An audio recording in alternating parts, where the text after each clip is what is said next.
করে এখানে এসেছেন দেশের বিভিন্ন জায়গা থেকে এবং আমাদের সম্মানিত করেছেন।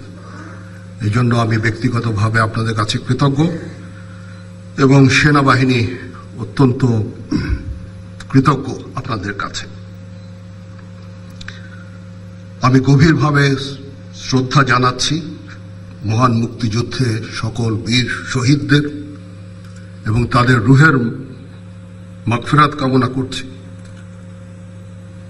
তাছাড়াও বাংলাদেশ সেনাবাহিনীর বহু সেনা সদস্য দেশে এবং বিদেশে আত্মত্যাগ করেছেন, তাদেরকেও আমি স্মরণ করছি এবং তাদের রুহের মাগফিরাত কামনা করছি।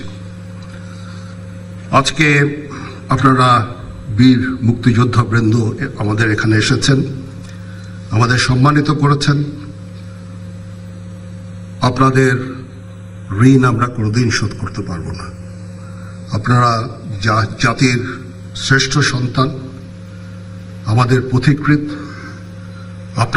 আপনারা খালি মুক্তিযুদ্ধ করে দেশ স্বাধীনই করেননি, পরবর্তীকালে সেনাবাহিনী যখন নূতন ছিল সৃষ্টির সময় থেকে এই সেনাবাহিনীর আপনারা অবদান রেখেছেন।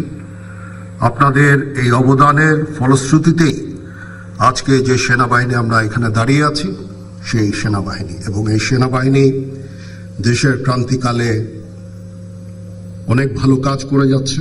দেশ এবং জাতি এই সেনাবাহিনীর কাছে কৃতজ্ঞ।